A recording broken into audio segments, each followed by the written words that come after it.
नमस्कार।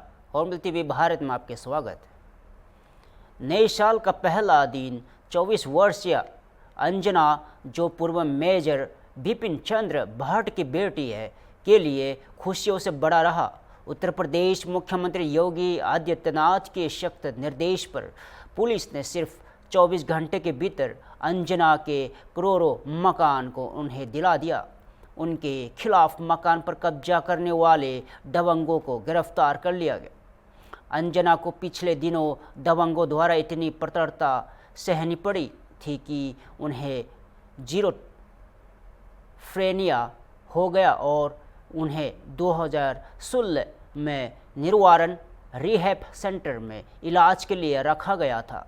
बुधवार को अंजना ने मुख्यमंत्री से मुलाकात की और अपना दुख बताया। उन्होंने कहा कि चंदौली के बलराम यादव और मनोज कुमार यादव ने उनके मकान पर फर्जी दस्तावेज लगाकर कब्जा कर लिया गया था। मुख्यमंत्री योगी आदित्यनाथ के तुरंत निर्देश दिया गया और गुरुवार को पुलिस ने अंजना को उनके मकान पर कब्जा दिलाया और आरोपियों को गिरफ्तार कर लिया गया। अंजना के भाव विहाल होने पर दृश्य दिल को छू लेने वाला था। उन्होंने घर में प्रवेश करते ही दीवारों को चूमा, दीप प्रज्वालित किया और पड़ोस की महिलाओं से लिपटकर आभार जताया। उन्होंने कहा कि thank you Yogi uncle, God bless you.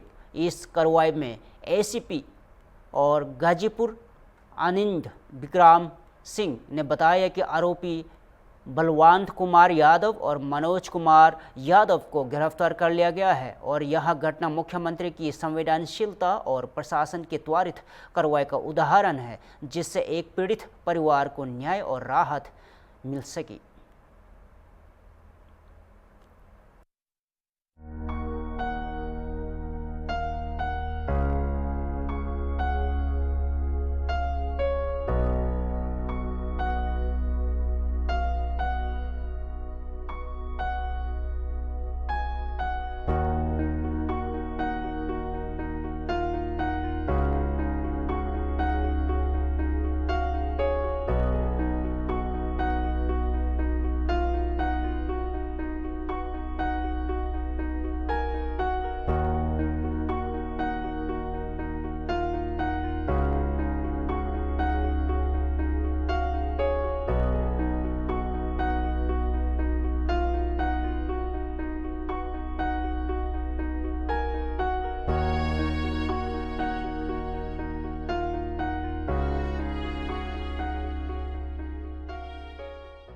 Sanjana Bhatt, Bhaiya, wish you happy new year. Yesterday I went with Apola Uncle Rani ma'am to Chief Minister Uncle's residence and office. There I met and talked with CM Uncle. He's a very decent, good, high official person, and God bless him. Wish him happy long life and best wishes to CM Uncle. May God bless him always. CM Uncle, wish you happy new year. Thank you Uncle for helping me so much. God bless you. Uncle, wish you happy long life. प्रसिद्ध धर्मगुरु देवकीनंदन महाराज ने BCCI की सराहना की है। उनके अनुसार BCCI ने करोड़ों हिंदू की भावनाओं का सम्मान किया। उन्होंने कहा कि कोलकाता नाइट राइडर्स केकेआर के पास समय था। वे खुद यहां फैसला ले सकते थे कि बांग्लादेशी खिलाड़ी को खेलने दिया जाए या नहीं। देवकीनंदन महाराज ने बताया कि यह फैसला बांग्लादेश में हिंदू पर हो रहे अत्याचारों के खिलाफ एक संदेश देने के लिए लिया गया है। उनका कहना है कि करोड़ों के हिंदुओं की वेदना को सामने रखना ही इसका उद्देश्य था।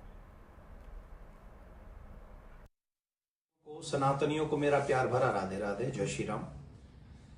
आपको याद होगा मुंबई में कुछ दिन पहले आईपीएल में एक बांग्लादेशी क्रिकेटर के ऊपर मैंने कुछ कहा इसलिए था कि बांग्लादेश में मंदिर जलाए जा रहे हैं, महिलाएं जलाई जा रही हैं, छोटी बच्ची जलाई जा रही हैं, जवान बच्चे जलाए जा रहे हैं और वो सब हिंदू हैं। इतना सब होने के बाद कोई सच्चा सनातनी ये सब बर्दाश्त नहीं कर सकता। जहां 50,000 के लगभग लोग बैठे हुए थे मुंबई में, तो मैंने ये बात रखी कि बांग्लादेशी क्रिकेटर बाहर जाना चाहिए, और मैंने इंक्लूड नाम लिया था मिस्टर KKR। BCCI को भी मैंने कहा था। तो आज मुझे सुबह सुबह एक शुभ संदेश मिला है कि BCCI ने कहा है कि कोई भी बांग्लादेशी क्रिकेटर IPL में नहीं खेलेगा। बहुत बहुत साधुवाद, धन्यवाद। BCCI को मैं धन्यवाद देता हूं। जिस बांग्लादेश में हिंदू मारे जा रहे हो, बहन बेटियों के साथ उनके साथ दुष्कर्म किए जा रहे हो, मंदिर जलाए जा रहे हो, उसको चवन्नी भी मेरे कम से कम जहां से मैं बचा सकता हूं बचाना चाहिए, मैसेज देना चाहिए। हम सब हिंदू एक साथ हैं, तो आपने वो दिया, उसके लिए आपका बहुत बहुत धन्यवाद। एक और बात, मिस्टर KKR का कोई रिस्पॉन्स नहीं है। तब से लेके पूरे टीवी चैनलों पर डिबेट हुआ, लेकिन मिस्टर KKR क्योंकि अपने आप को कभी भी बड़ा, मतलब बड़ा तो मानते हैं, तो वो तो कुछ कहेंगे नहीं, तो उन्होंने एक शब्द भी नहीं बोला इस विषय पे टिल नाउ, अभी तक। एक बात, आप देश से ऊपर नहीं, आप बहुसंख्यक सनातनियों से ऊपर नहीं। बस आपको इतना ही कहूंगा कि आप अभी भी अगर आके बोले कि हाँ सॉरी, मैं हिंदुओं के साथ खड़ा नहीं हुआ था, आगे से होऊंगा, और बांग्लादेश में जो लोग मारे जा रहे हैं हिंदू, मैं उसके अगेंस्ट हूं, मैं अपने हिंदू भाइयों के साथ खड़ा हूं, आप आके बोलिए, हमें आपसे कोई प्रॉब्लम नहीं। एक और बात, इस मुहिम में सब लोगों ने, पूरा हिंदू सनातनी एकजुट हुआ, और उन्होंने विद इन 2 डेज 3 डेज में ही अपनी मंजिल प्राप्त कर ली। तो जितने भी इसमें सपोर्ट किया है, मीडिया, सोशल मीडिया का एक बहुत बड़ा बल है, तो आप सबको बहुत बहुत साधुवाद, धन्यवाद। और ऐसे ही देश, धर्म और अपनी नेक्स्ट जनरेशन के लिए खड़े रहिए। जय हिंद। गोरखपुर पुलिस ने चैन स्नैचिंग करने वाले बड़े गिरोह के सदस्यों को गिरफ्तार करने में सफलता हासिल की है। पुलिस ने इस गिरोह के 26 महिलाओं से 4 पुरुषों को गिरफ्तार किया, और इस गिरोह के सदस्य सांप, बिच्छू और छिपकली जैसे नकली जानतों का इस्तेमाल कर महिलाओं को डराते और उनकी चैन छीनते थे। गिरोह के लोग ऑटो और बस में अकेली यात्रा कर रही महिलाओं को निशाना बनाते थे। जैसे ही महिला चिल्लाती, ये लोग मौके का फ़ायदा उठाकर उनकी चैन छीन लेते थे। पुलिस ने बताया कि इस गिरोह के सदस्य साप्ती पिन जैसी वस्तु से भी महिलाओं की चैन छीनते थे, जिससे उनकी वर्तता और खतरनाक बनती थी। और गोरखपुर पुलिस की इस कार्रवाई से अब क्षेत्र में महिलाओं की सुरक्षा और कानून व्यवस्था को मजबूती मिलेगी।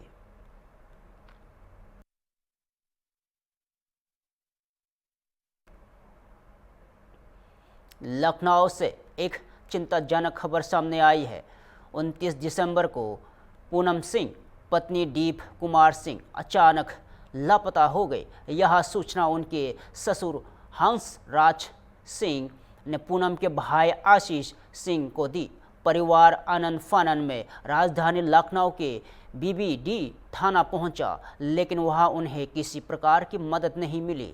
मीडिया से बात करते हुए परिवार ने आशंका जताई है कि पूनम के पति द्वारा हत्या कराए जाने का संभावना है। ससुर हंस राज ने फ़ोन पर कहा कि यहाँ पूनम की एक्सीडेंट में मृत्यु हो गई है, लेकिन परिवार को शव नहीं दिखाया गया। परिवार ने 5 दिन के मशक्क़त के बाद ही BBD थाना में गुमशुदा की प्रार्थना पत्र दर्ज करा पाया, और परिवार प्रशासन से गुहार लगा रहा है कि इस मामले में जल्द से जल्द कार्रवाई की जाए और लापता पूनम का पता लगाया जाए। क्या नाम होगा आप लोगों का और क्या मामला? हमारा नाम आशीष सिंह है। हम अमेठी से आए हैं, तिलोई से, ब्लॉक तिलोई लगता है। और हमारी बहन जो है खो गई है, उसका मतलब ये लोग यहाँ पे थाने में अपहरण का वो दिए हैं, तहरीर दिए हैं। क्या हुआ आपकी बहन के साथ? हमारे बहन के साथ जो है फ़ोन गया हमारे घर पे 29 तारीख को जी लगभग 3 बजे कि उनके जो है हम दीदी के ससुर ने फ़ोन किया कि आपकी बहन जो है एक्सीडेंट हो गया है, तो आप उनके बहन का वो मतलब डेथ हो गई है, आप लखनऊ आ जाइए। जब हम लोग घबराए हुए वहाँ फिर दोबारा फ़ोन किए तो उन्हीं के घर से किसी ने फ़ोन उठाया कि बोला कि जो है ऐसा ऐसा मामला हो गया है, खरोच आ गई है, एक लोग अस्पताल में भर्ती हैं और वो तुम्हारी दीदी जो है थोड़ा था चोट है। फिर उसके बाद हम लोग वहाँ से आनंद फानंद में हमारे भाई लोग हैं, सब लोग आए वहाँ से, तो यहाँ पता चला कि नहर में सुसाइड के लिए दोनों लोग कूदे हैं। तो जीजा मिल गए, वो अस्पताल चले गए थे लोहिया में जी। तो वहाँ से जब हम लोग अस्पताल पहुँचे, यहाँ घर से अस्पताल गए, तो वहाँ से पता चला कि वो डिस्चार्ज होके घर चले गए। लोहिया हॉस्पिटल। हाँ, कमरे पे चले गए 2-3 घंटे के अंदर अंदर। जब हम लोग उनके पास फ़ोन किए कि कहाँ पे हैं आप, तो उन्होंने कहा कि हम तो रूम पे हैं, यहाँ पे आए बीबीडी थाना में। यहाँ पे सब पूछताछ कर रहे थे, वो बता नहीं रहे थे कि कैसे क्या मामला है। आना टोल कर रहे हैं कि मतलब हमें पता नहीं है, वो कूद गई हैं, बह गई हैं, पता नहीं चल रहा है। और 5 दिन से हम 29 तारीख से परेशान हैं सब लोग। आपकी बहन का नाम क्या हुआ? पूनम सिंह। ससुर का नाम आपके? ससुर का नाम हंसराज सिंह है ना। जीजा का नाम दीप कुमार सिंह है। ये थाने पे क्या बोला गया आपसे? ये बोल रहे हैं कि वो मतलब सुसाइड केस है, हम जो है अभी इसका जांच कर रहे हैं। क्या आश्वासन दिया गया अभी आपको? आज एप्लीकेशन आज लिखा गया है। 5 दिन बाद? हाँ, 5 दिन बाद। वो भी गुमशुदा का। कार्रवाई क्या चाहते हैं? कार्रवाई हम ये चाहते हैं कि हमारी बहन को ढूंढ के दिया जाए। तो कहाँ है, किस हालत में है, हमको अभी तक मिली नहीं है। आपको क्या प्रथम दृष्टया लग रहा है, क्या हुआ होगा? हमें तो शंका है कि हमारे जीजा ने कुछ कर दिया है दीदी के साथ। क्या कर दिया? वो या तो उनको मतलब कहीं गायब कर दिए हैं या तो उनका हत्या कर दिए हैं, और हमें यही चाहिए, इंसाफ चाहिए। ऐसा क्यों लग रहा है आपको? क्योंकि अभी कुछ दिन पहले हमारे छोटी बहन के पास जो है, उनसे थोड़ा बड़ी हैं, दीदी के पास फ़ोन गया था जो यहीं पे हैं, तो उनसे बात हुई थी, कुछ उनको लगा उनके बातों से। और हमारे परिवार की ही छोटी बिटिया है, हमारी भतीजी लगती है, उन्होंने फ़ोन किया था रात में जीजा के पास, मतलब दीदी के फ़ोन पे किया, उनसे बात हुई कि दीदी कहाँ है, हमसे बुआ से बात करवा दीजिए। तो उन्होंने कहा कि अभी दीदी जो है आराम कर रही, बात नहीं कर पाएंगी। और जीवन में कभी उन्होंने बात नहीं किया हम लोगों से, मतलब करते नहीं थे। जब घर परिवार में आते थे तभी बात होती थी इनसे बस। पूर्व में ऐसी कोई घटना हुई है? ऐसे तो कोई अभी नहीं हुई है। हाँ, पहली घटना हुई है। प्रताड़ित किया जाता रहा? हाँ, विवाह के कितने किए साल हो थे। गए? क्या साल चला है? विवाह के लगभग 21-22 साल हो गए हैं, बच्चे नहीं थे इनको। या बीबीडी थाने पे पिछले 29 तारीख से आप लोग लगातार आ रहे हैं, वजह क्या है? देखिए, हमारे तिलोई की बेटी पूनम सिंह 29 तारीख से लापता है। ये परिवार में ये फ़ोन आता है कि उन्होंने ये सुसाइड कर ली। और 29 तारीख की घटना ये है कि ये बताया जाता है कि ये पूनम सिंह और उसके पति दोनों लोग ये सुसाइड करते हैं, लेकिन उसके बाद ये उसके आदमी ये बच जाते हैं और ये पूनम सिंह का आज तक के अता पता नहीं। इसीलिए हम लोग अपनी बेटी की, अपनी ये बहन के लिए ये दौड़ रहे हैं। और 5 दिन से उनका परिवार इस थाने से उस थाने ये चक्कर ये लगाने के बाद आज ये जाके इन्होंने एक एप्लीकेशन ये रिसीव ये करी है, वो भी गुमशुदगी की रिपोर्ट दर्ज करने के लिए। और 5 दिनों से इनका परिवार को ना ये पूनम सिंह की ये जानकारी मिल पा रही है कि वो जिंदा है कि ये मर गई है, किसी प्रकार की अभी तक ये कोई जानकारी नहीं। ये परिवार एकदम से परेशान है। क्या कार्रवाई आप लोग चाहते हैं? देखिए, हम लोग ये कार्रवाई चाहते हैं कि सबसे पहले तो हमारी ये बेटी को जिंदा है या मुर्दा, वो किस हाल में है उसको ढूंढे पुलिस। और 5 दिन से भाई अभी क्या पता वो किस स्थिति में है। ये 5 दिन ये बीत गए, अभी और दिन बीतेंगे तो शायद उसके ये जिंदा होने की भी उम्मीद ये ना के बराबर हो जाएगी। तो बीबीडी थाने में आपसे क्या बोला गया? बीबीडी थाने में अभी ये कहा गया है कि अभी हम ये गुमशुदगी की रिपोर्ट ये दर्ज कर रहे हैं और उसके बाद इसको ये देखेंगे। देखिए, ये टाल मटोल कर रहे हैं। 5 दिन बाद आज ये गुमशुदगी की रिपोर्ट ये दर्ज करें, जो कि इनको पहले दिन ही दर्ज कर लेनी चाहिए थी, उसके बाद उस पर कार्रवाई कर देनी चाहिए थी। लेकिन अभी तक कोई कार्रवाई ये नहीं की। इन्होंने आश्वासन ये दिया है अगर ये कार्रवाई ये नहीं करेंगे। देखिए, परिवार की ये मांग है कि हमारी बेटी के ये साथ कुछ अनहोनी हुई है तो उसकी भी जांच करनी चाहिए। और जो सुसाइड नोट ये दिखा रहे हैं उसमें पूनम सिंह के जो साइन है वो फर्जी साइन है, इनके परिवार का कहना है। तो इन सारे पहलुओं की भी ये जांच करें कि आखिर पूनम सिंह हमारी ये बेटी ये है कहाँ, जिंदा भी है या मर गई है। अगर ये मर गई है तो उसकी कम से कम ये बॉडी हम लोगों को उपलब्ध करा दे, और कोई अगर अनहोनी हुई है तो उसके खिलाफ इन लोगों को ये कार्रवाई करनी चाहिए, जो कि थाना नहीं कर रहा है कार्रवाई, और ये चीज़ों को दबाने का ये काम ये कर रहा है। मेघ मेले के पहले स्नान पर्व पौष पूर्णिमा पर प्रयागराज में एक विवादित घटना सामने आई है। समाजवादी पार्टी के कार्यकर्ता सौरभ राम ने स्वर्गीय मुलायम सिंह यादव की तस्वीर के साथ गंगा में डुबकी लगाई। इस मौके पर कार्यकर्ताओं ने धरती पुत्र श्रद्धेय नेता जी के अमर रहे और माननीय अखिलेश यादव जिंदाबाद के नारे भी लगाए।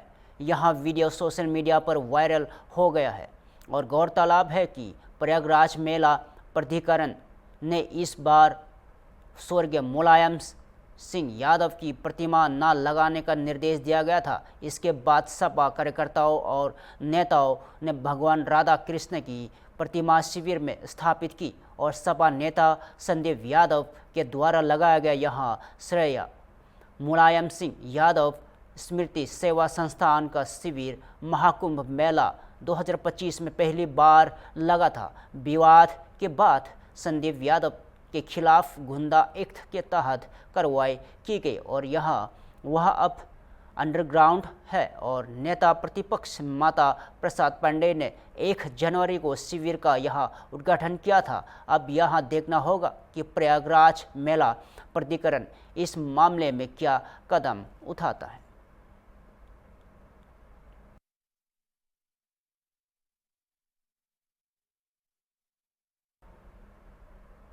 संभल जिले की तहसील मातीपुर में बड़ी खबर सामने आई है। लेखपाल सुभाष चंद्र के साथ मारपीट करने वाले प्रधानपति पर प्रशासन ने सख्त कार्रवाई की है। सरकारी तालाब की जमीन पर अवैध कब्जा करने और सरसों की फसल लगाने के आरोप में तहसीलदार धीरेन्द्र प्रताप सिंह के नेतृत्व में बुलडोजर एक्शन किया गया और कार्रवाई के दौरान अवैध फसल को नष्ट कर सरकारी जमीन को कब्जा मुक्त कराया गया है और प्रशासन ने साफ संदेश दिया है कि सरकारी कर्मचारी पर हमला और सरकारी जमीन पर अवैध कब्जा कर किसी भी हाल में बर्दाश्त नहीं किया जाएगा।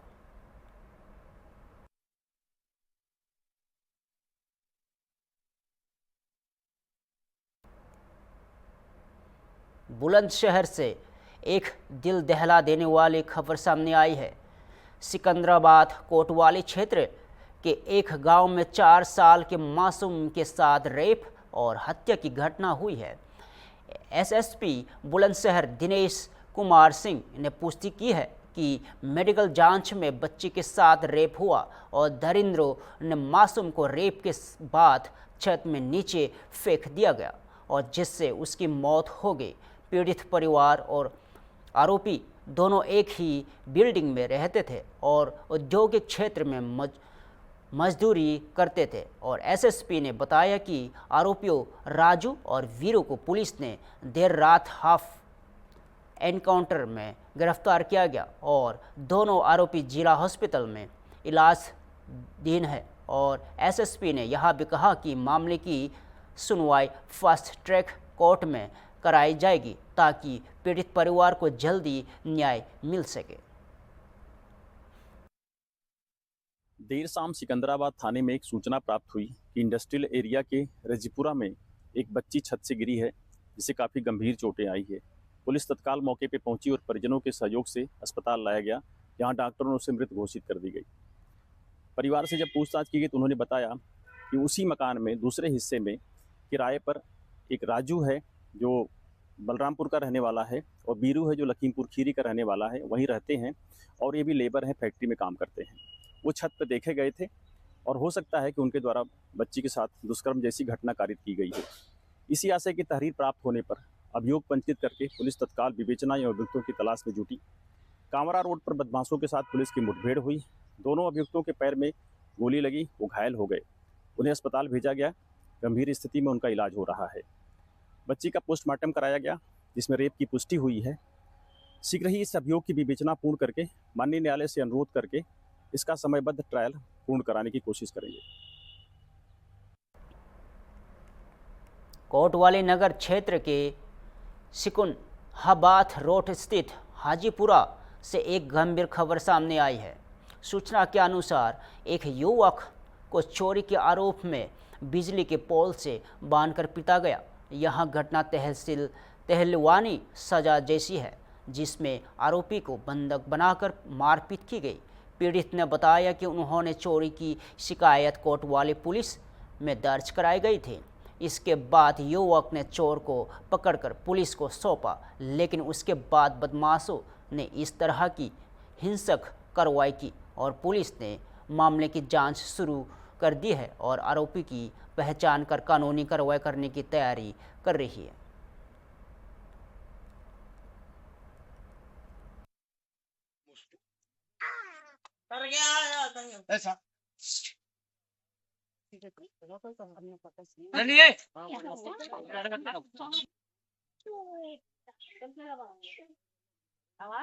पुलिस को दे देते, पुलिस छोड़ देती है, पुलिस छोड़ देते है। आपका राजू, पिताजी का नाम? फरियाद अहमद कहाँ के रहने वाले हैं? जी, हाजीपुरा। क्या बात हुई है यहाँ? इसने मेरे बारदाना चुराया, घर का बर्तन चुराए हैं? जी। कहाँ का रहने वाला है ये यहीं का आया, घर के प्रेमनगर चौराहे का। प्रेमनगर चौराहे जी। चोरी कहाँ? हाजीपुर में की है? हाजीपुरे में। सूचना दे दी पुलिस को आपने? हाँ जी, हमारी कल की एफआईआर लगी हुई है। अच्छा, उसी की एप्लीकेशन दिया। फिलहाल के लिए इतना ही। ताज़ा खबरों के लिए देखते रहो होम टीवी भारत।